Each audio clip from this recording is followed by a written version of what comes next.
JoJo's Adventure Diaries Unbreakable episode 31, part 1 of Thursday, July 15th. Now, this episode starts off with an arc that is actually different compared to the previous arcs.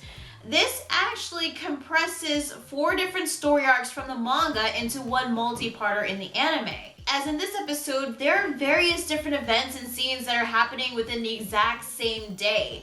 And every now and then we would alternate from one scene to the next. Now, this is something I wasn't expecting David's production to do, but in hindsight, this is actually an interesting way to do things, but it can be a bit off-putting in a way, and here's why. Compressing 4 different story arcs within one multi-parter would mean that the pace would be much faster and we would easily get to the climax with Kira. However, this would also mean that certain details and scenes that were in the manga would be cut out from the anime. And whenever the episode was alternating from one scene to the next, I can tell that this will be a bit off-putting for some of the viewers because they would be so intent and attached to one scene, and then when you suddenly shift to the next scene, it would be a bit unexpected. But this is actually a bit of an interesting way to do things for this arc. Now, the 4 different story arcs that the multi-parter will be focusing on is the Superfly arc, the man who lives in the transmission tower, the Enigma arc, Enigma Boy, and Cheap Trick. Which, by the way, I heard of the name Cheap Trick, and this was another stand I was told to look out for. And my dad is not my dad, obviously the one with Kira. However, the main focus on this episode was actually the Superfly arc. But before I talk about that, the beginning scene before the opening shows Yoshihiro flying around Morio, spying on all the stand users, and he's aware that all the stand users are still looking for his son, all the while he's trying to find him, which he was able to do so quite easily because, you know, Yoshihiro is Kira's father, so he would know his son even if he changed his face. Jotaro asked the Speedwagon Foundation to find out more info on missing people, recent missing people, because Jotaro believes that Kira would obviously go back to killing because he wouldn't suppress his killing urges. And we've seen Kira before having a hard time not killing people, but considering how Kira has been acting lately, it's only a matter of time when he finally snaps, when he finally gets back to killing again. With Josuke, Okuyasu, and Koichi, they've been continuing living as students because Jotaro wants them to continue, you know, living normal life. And as for Rohan, he's been going through the pictures that he's been taking to find someone who might closely resemble Kira, who might come off as suspicious in a way. And Yoshihiro, knowing about this, was so pissed that he has to hurry up and protect his son and create another stand user. Alright, so now let's talk about the Superfly arc, which has been the main focus of this episode. Josuke and Okuyasu are walking to school near a sunflower field until they spot these binoculars, which turns out to be Space Legolas, aka Mikitaka Hazekura. Yes, we get the return of the alien, which is great because I like Mikitaka.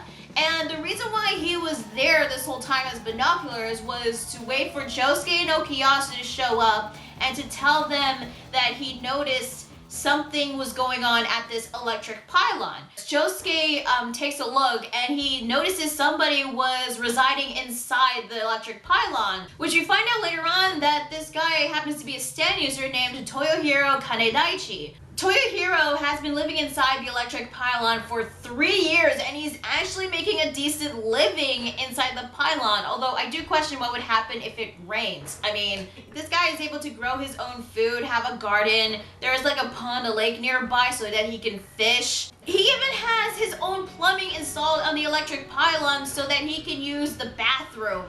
Which, by the way, he actually uses his own feces as fertilizer. Which, you know, if you think about it, it's kind of gross, especially when said feces happen to spray all over Josuke and Okuyasu.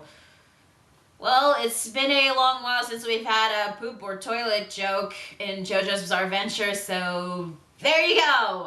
Anyway, something falls out of Toyohiro's pocket, and it turns out to be Yoshihiro in the photo. Josuke notices this and goes after Yoshihiro, but unfortunately this was all a trap set up by Toyohiro, luring Josuke inside the electric pylon, which we learn later on is actually his stand Superfly. You know, in hindsight it's not that surprising considering that we've seen back in part 3 a stand that's a car and a ship, but what's actually surprising about Superfly is its abilities and its type. Superfly is actually an independent stand, which means that its user doesn't even have any control over it whatsoever.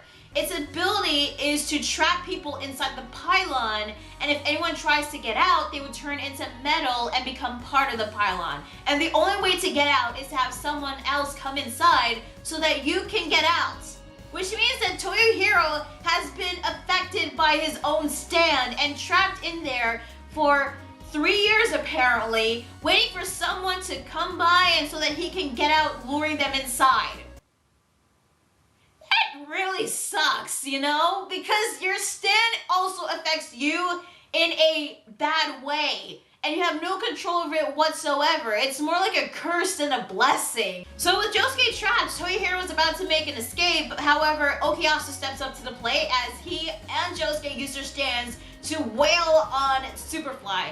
Superfly is still an electric pylon, which means it's not very durable. It can be destroyed, and it was almost about to get destroyed. However, it was revealed that Superfly has another ability which allows it to absorb any attacks or damage inflicted upon the pylon and then reflect it back at the exact same direction and angle. So when the Hand and Crazy Diamond were wailing on Superfly, their attacks went right back at each other. And while Josuke was able to defend himself, Okuyasu couldn't completely block and dodge all the attacks as he is now severely hurt. I don't know why he couldn't just crawl into the electric pylon and allow Josuke to use Crazy Diamond to heal him, but I guess the injury was so severe that he couldn't, move inside. So yeah, aside from the whole trapping yourself in the pylon, the absorbing ability is actually pretty interesting and pretty effective. But luckily for Josuke, help arrives in the form of the alien Mikitaka as he transforms into the wire that Toyohiro has been using to get away, swinging himself and Toyohiro right back into the electric pylon so that Josuke can get out. And earlier, Okuyasu told Mikitaka to stay out of this because even though he can transform into almost anything, he wouldn't be able to help them out. At least that's what Okuyasu believed. So yeah, Okuyasu, you've been proven wrong yet again. However, Toyohiro, throughout the 3 years living inside the pylon, he has developed some really big calluses, so big that he can hide tiny blades in his hands. I don't know how that's possible, but yeah, he was able to unsheath the tiny blade in his hand and then cut the wire, but that wire wasn't Mikitaka, that was actually Superfly. But that was all according to Toyohiro's plan, because keep in mind, Superfly can reflect back the damage and the attacks at the exact same angle and direction that the attacks were inflicted upon it before. And because of the way Toyohiro cut the wire, the damage energy was sent right back at Mikitaka, piercing right through the alien, leaving a hole in his chest. And then Toyohiro throws a bunch of bolts at Superfly, which, when it got hit, the force of the energy just sends them hurtling towards Mikitaka, pinning him against Superfly when the bolts pierce into his arm. So Mikitaka is now stuck there on Superfly. He is hurt pretty badly, I'd say. And then Toyohiro is about to leave yet again, and that's pretty much it from the beginning of the Superfly arc. As for the rest of the episode, we get scenes every now and then of the other 3 story arcs. One of them focused on Rohan as he was going through the photos, and he noticed a picture of Hayato with his video camera because he was following Kira and spying on him, trying to find out his actual identity. And now that Rohan knows that Hayato is in the photo, he knows his name because of the name on his school bag. He knows that he's spying on someone, and he thought that was strange. So I have a feeling that Rohan is gonna find Hayato because he's kind of suspicious about him in the photo. And he might be able to find out about Kira being Kosaku because of Hayato. However, outside his home, there's this mysterious person outside, and he's at the door about to see Rohan. Most likely another enemy stand user, but not sure what's up with this guy. But however, the next scenes on the next story arc seems a bit more mysterious, as Koichi was about to leave for school, but is stopped by this mysterious person. And then eventually when you get back to the exact same scene, all you see is Koichi's school bag. Like, he was gone. And then we get to see Tomoko, Josuke's mom, which has been a while since we last saw her. And it turns out that the same guy, I believe, that confronted Koichi has broke into Tomoko's home. And he was actually inside the kitchen where Tomoko was in. So yeah, obviously this guy is another enemy stand user. We didn't get to see his actual appearance, but we do know that he has white hair.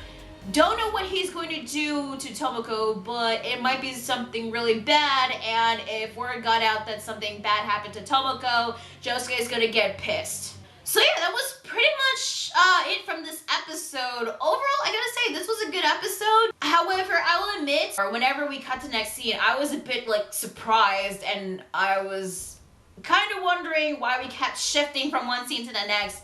But now I know why, because this arc is called July 15th. All of this stuff is happening within the exact same day. As for the Superfly stuff that we got so far, the stand itself it's pretty bad in a way. The only stand that I thought was the absolute worst that I've seen so far was Holly's stand. But that's only because Holly didn't have that fighting spirit to control her stand. But I don't think Superfly is lame. I just feel like that this is actually a bad stand to have compared to all the other stands that we've seen so far. And considering this is actually an independent stand, I do wonder if we've seen other independent stands before that the user had no control over. I guess Anubis would count in some way, but this was a stand that existed without its stand user. Maybe the automatic type stands we've seen before, they also work as independent stands? I'm not exactly sure. Again, there's still so much about stands that I don't really know, but again, it makes me really interested to know more about stands. Although I will admit, its damage reflecting ability I thought was pretty neat. It just shows that this stand, even though it is not indestructible, it won't be easy to destroy this electric pylon. As for Toyohiro himself, I gotta say his design looks pretty unique, especially those markings on his face, which kind of look like the Russian cross or something, or like the staff thing that the Hierophant tarot card holds. And I was actually glad for once to see an enemy stand user who's actually working with Yoshihiro. But the thing is with Yoshihiro back at the beginning, he said that he was going to make another stand user. But from what we learned so far about Toyohiro, his stand, he didn't get it from the arrow, not from Toyohiro. Don't know if he got it from Keicho, but no, definitely not. So it's most likely that this guy was born with this stand or had this stand awakened a long time ago. It would explain why he was in the electric pylon living there for 3 years, which he was able to make a decent living inside that thing. So yeah, but this is actually something that got me thinking. Now going back to the alien episode, when Yoshihiro was trying to make Mikitaka a stand user, he said that including Mikitaka, that would have been a total of 6 stand users that he made. So taking Mikitaka out of the picture, we've had 5 stands that have been created by Yoshihiro. The Rock, Paper, Scissors Kid, Ken, Highway Star, Yuya, Stray Cat, which, by the way, the cat's name is Tama. Don't know why we need to get the name of the cat, considering that cat died, but okay. So that was 3 stand users that we've seen so far that were created by Yoshihiro, which means that there are 2 left. One of them obviously had to be the white-haired guy that we saw in this episode, and the other one had to be that strange guy that was waiting outside Rohan's house. Yoshihiro was saying that he has to make another stand user. So that would mean that he was going to make another stand user, but he happened to find Toyohiro as a stand user and got him to join his side, so he didn't make another stand user. Although considering that Yoshihiro has been spying on all the stand users in Morio, I thought that we were gonna get a stand user to attack Jotaro. Because, well, you know, Jotaro has always been mentioned by Kira and also by Yoshihiro. So I always thought that Yoshihiro was going to stick a stand user at Jotaro, or even Joseph in that matter, but no. One attacks Koichi and most likely Tomoko, the other one's gonna attack Rohan, and Toyohiro, the other stand user, is gonna take care of Josuke, Okuyasu, and Mikitaka. Which is cool and all, but again, it kind of sucks that there isn't a stand user to go after Jotaro, because that would mean that he wouldn't get another fight, and of course no more screen time and no more Star Platinum action. Which again, as I said before, the stuff with Kira, if that was all that he got, then I was okay with, but I guess there's still part of me that wish that Jotaro got at least another fight in a way. Or at least Joseph in that matter, because like, he's not involved in anything anymore. Not since the invisible baby. He doesn't get to participate in anything. Yeah, I get it, he's old and all, but I don't know. I was kind of expecting something. Speaking of Joseph, this is something I really gotta point out. Ever since Joseph arrived in Morio, he barely interacted with his own grandson. I mean, in this episode, we see them actually talking to each other, and that's something we've never seen before in this part, except that one other time when all the stand users were meeting near Reimi, when Shigechi died. So they only talked to each other like twice in this entire series so far. I mean, what the hell? I know that the main focus is supposed to be on Josuke. He's the new main Jojo and all. But Joseph is Josuke's father. Yet we barely had any interaction with him and his own illegitimate son. And we also barely got any interaction with Joseph and his own freaking grandson. Am I the only one that notices this? Like, seriously, they barely interacted with each other. I mean, Joseph every now and then would interact with Josuke, but not as much as what I wanted back during the Invisible Baby episode, you know? But, yeah. So it's just something I need to point out, really. As for what's gonna happen in the next two arcs, I'm not sure what's gonna happen. I know Rohan's gonna have his own fight. I don't know who's gonna deal with the mysterious white-haired guy, but considering that he did something to Tomoko and Koichi, because in their scenes, they're gone. So most likely Josuke is gonna probably get another fight after the Superfly fight. Animation and artwork for the most part was good. However, there were some scenes in this episode that did look kind of off. I remember this one scene when Josuke was about to almost get out of the pylon when his attacks were hitting at him. When he grabbed this plan to like dodge, I don't know what was up with the face. It just didn't look good to me in a way. But then again, sometimes the animation doesn't look that great whenever it comes to like mid-range to long-range shots sometimes. But aside from some of those scenes, the rest of the scenes did look good animated. Oh, and I almost forgot to mention this. Mikitaka this episode was great. Even though he was told to stay out of this by Okuyasu, he still wanted to help Josuke out. And I did like how he contributed in this episode to help his friend, which was great. I really like Mikitaka as a character. Whether he's an alien or a stand user, which I don't want to get into it again, I really like this guy, and I'm actually glad to see him in this arc and actually participating in his own way. Unfortunately, he's stuck on the pylon, but I'm sure that he'll probably find a way to get out of this, or Josuke and Okuyasu will help him out. As for voice acting and music, once again, it's spot on. The voice actor for Toyohiro, I thought this sounded familiar. I could have sworn I heard this voice from somewhere, and now I know why. Toyohiro is voiced by Koichi Tochika, I hope I got his name right, and he voiced Neji Hyuga from Naruto Shippuden. No wonder he sounded so familiar. It's fucking Neji as Toyohiro, like holy crap. Not only that, but he also voiced Ilfortigrance, one of the Arankars, and what's his name? Sentaro?